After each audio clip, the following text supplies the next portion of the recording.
రెడిక భద్రాద్రి కొత్తగూడెం జిల్లా నుంచి మనకు ఒక బ్రేకింగ్ న్యూస్ అందుతుంది. జిల్లాలో విషాదకర ఘటన చోటు చేసుకుంది. భార్యకు ఆహారం పెట్టకుండా ఆమె మరణానికి కారకుడైన ఒక కిరాతక భర్త ఉదంతం వెలుగులోకి వచ్చింది. ఇక భార్య మెట్లపై నుంచి జారిపడి మరణించిందని భర్త చెప్తుండగా ఇది హత్యనని, అదనపు కట్నం కోసం 2 ఏళ్లుగా నరకం చూపించి చివరికి ప్రాణాలు తీశారని మృతురాలి తల్లిదండ్రులు ఆరోపిస్తున్నారు.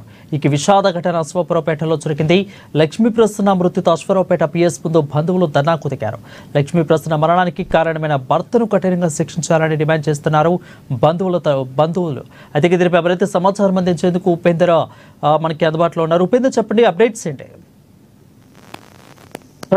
ఉమ్మడి ఖమ్మం జిల్లా పరిధిలో దారుణం చోటు చేసుకుంది. అశ్వరపేట మండలానికి చెందినటువంటి ఓ వివాహిత భార్య వేధింపులు తోటి తీవ్రంగా మనస్తాపంతో అనారోగ్యం పాలై మృతి చెందిన సంఘటన భద్రాద్రి కొత్తగూడెం జిల్లాలో సంచలనం రేపింది.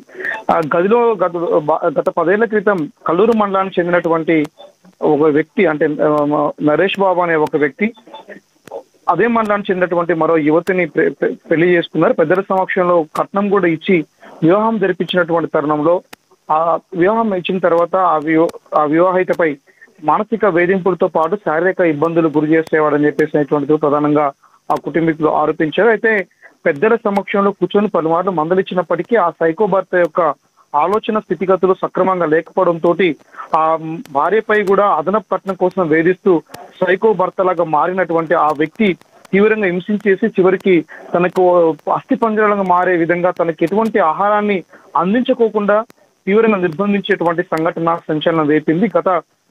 కొంతకాలంగా తన అనారోగ్యం బారిన పడి ఆసుపత్రి చికిత్స పొందుతూ ఈ నిన్న 24వ తారీఖున మృతి చెందినట్టుగా కుటుంబీకులు తెలియజేశారు. ప్రధానంగా ఖమ్మం జిల్లా కల్లూరు పట్టణం కాన్పేటకు చెందినటువంటి పూల నరేష్ బాబు అనేటువంటి వ్యక్తి విశ్వనాథపురం చెందినటువంటి ముదిగొండ్ల లక్ష్మీప్రసన్నతో 10 ఏళ్ల క్రితం పెళ్లి చేసిన తర్వాత నుంచి కూడా ప్రతిరోజు తనని తీవ్రంగా హింసించేవాడని చెప్పేసేటువంటి ప్రధానంగా చెప్తున్నటువంటి నేపథ్యం ఉంది. అయితే పలుమార్లు పుట్టినింటి కూడా వెళ్ళనీకోకుండా తీవ్రంగా ఇబ్బంది పెట్టేవాడు, కుటుంబ సభ్యులతో కూడా తను మాట్లాడుకోకుండా ఇబ్బంది పెట్టేవాడు అని చెప్పేసినటువంటిది కూడా ప్రధానంగా ఆరోపించిన నేపథ్యం ఉంది.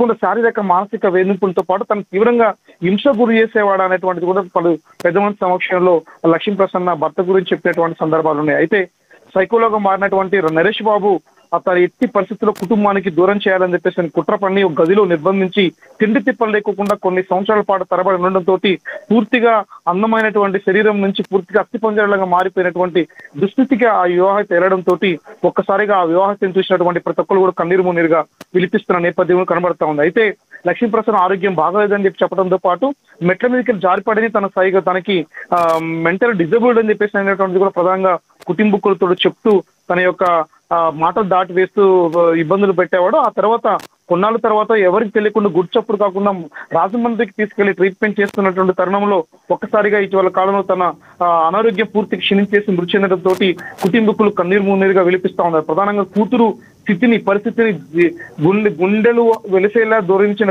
లక్ష్మీప్రసన్న తల్లిదండ్రులు తీవ్ర ఆవేదన చెందుతున్నారు. తన కూతుర్ని అత్యంత దారుణంగా హింసించి చంపినటువంటి ఆ నరేష్ బాబుపై కఠిన చర్యలు తీసుకోవాలని చెప్పేసి కూడా కుటుంబీకులు ప్రధానంగా ప్రభుత్వాన్ని డిమాండ్ చేస్తూ అక్కడ ఉన్నటువంటి అశ్వరపేట పోలీసులకు ఫిర్యాదు చేశారు. దీని ప్రధానమైనటువంటి అదనపు కర్తవ్యం చెప్పేసినటువంటిది ప్రధానంగా ఆరోపిస్తా ఉన్నారు. అయితే ఈ ఘటనపై పోలీసులకు సంబంధించి పూర్తిగా కుటుంబీకుల నుంచి ఫిర్యాదు తీసుకొని 194 BNS యాక్ట్ కింద కేసు నమోదు చేసి ఆ వ్యక్తిపై అతని కుటుంబ సభ్యులు భూలక్ష్మి, విజయలక్ష్మి, దాస శ్రీనివాసులపై కేసు నమోదు చేసి దర్యాప్తు చేస్తున్నట్టుగా పోలీసులు మనకు తెలియజేస్తారు. Varun, right, thank you Upender for the updates.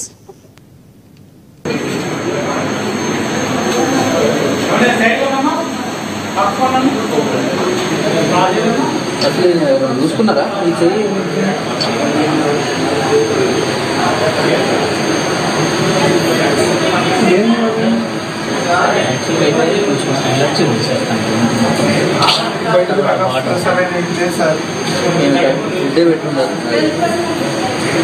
అసలు పంజరంలో ఉన్న పాప మట్టి అట్లా ఉంటుందా సార్? అసలు కాళ్ళు కానీ చేతులు కానీ చూడండి.